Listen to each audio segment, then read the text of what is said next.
If these crowds were to be the last to see a Grand National at Aintree, they obviously meant to wring the last drops of enjoyment out of the swan song of the great chase. So did gallant old Tim Durrant, jockey at 66 of Outsider Kingpin. And if these were to be the last horses to meet the challenge of this tremendous course, they would make up an historic field.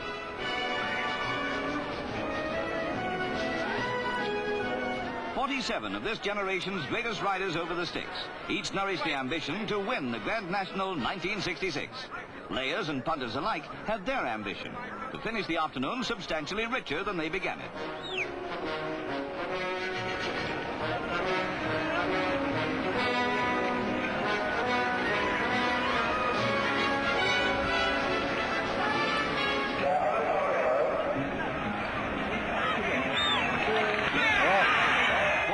Miles stood between the destined winner and a place in the Hall of Fame. And first over jump number 1 was Jerry Scott's mount, the well-favored Forest Prince.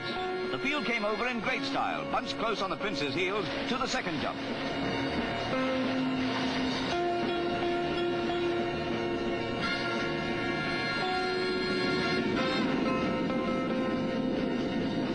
No trouble here as race readers pick out Freddie, Highland Wedding, Capino, Creek Scholar and the Fossa, all in good order, almost breathing on Forest Prince's tail.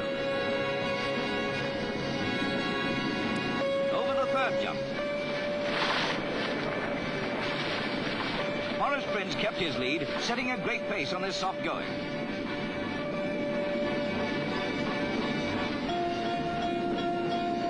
No anxiety at this stage for the supporters of the heavily backed Freddie. The hot favorite was going well, biding his time. He was second last year, and his connection could see no one to beat him on present form.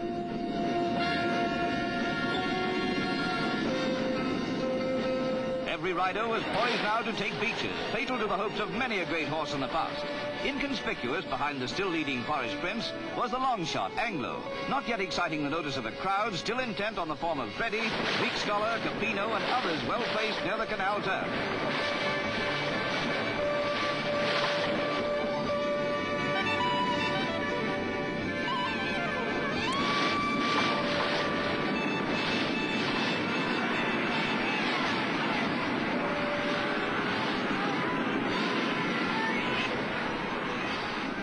Over Valentine's Brook, Forest Prince and L'Empereur with Capino, Greek Scholar, Gale Force 10, Ballouis and North.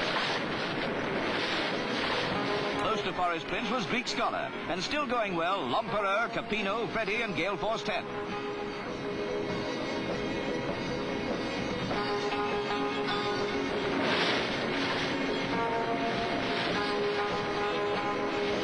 Jump 14 with much the same order. All the well-fancied mounts still keeping up the cracking pace.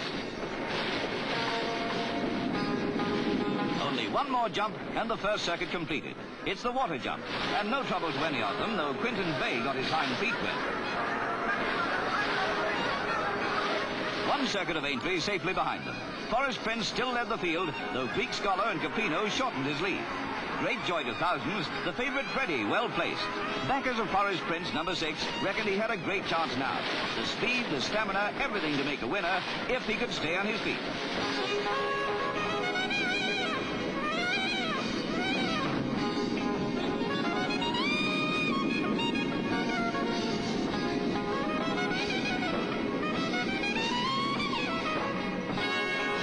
In front of them here, Beeches for the second time. And twice the danger it was on the first circuit, to horses that were surely tiring after 3 miles of soft going. Sure enough, Beeches was fatal to the chances of second favourite Watermyth and Capino, whose jockey, David Mole, was hurt.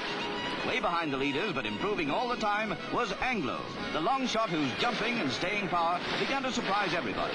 Racing to Valentine's, it was Forest Prince, Anglo, Freddie, Quinton Bay, Gale Force 10, and the Fossa.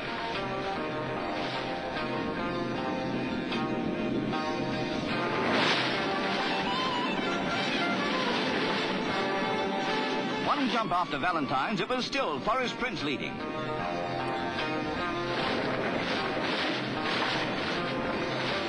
On the far side, Freddie flattered his backers by seeming tireless. Near the rails, Tim Norman piloted the amazing Anglo in masterly fashion, challenging Freddie as if he were the outsider.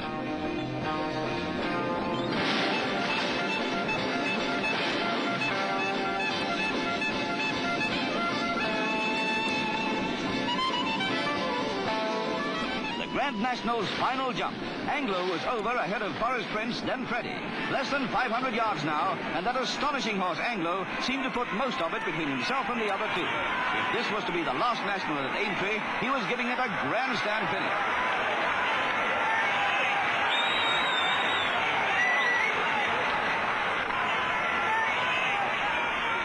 For his lucky backers, Anglo brought home the bacon at 50 to 1.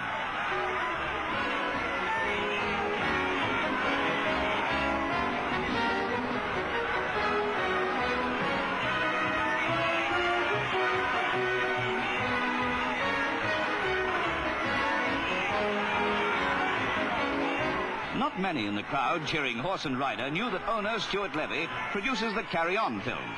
They did know that for trainer Fred Winter, Anglo was his second Grand National winner running.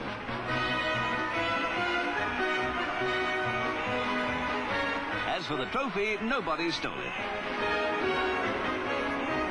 Applause for a great horse, his jockey, trainer and owner.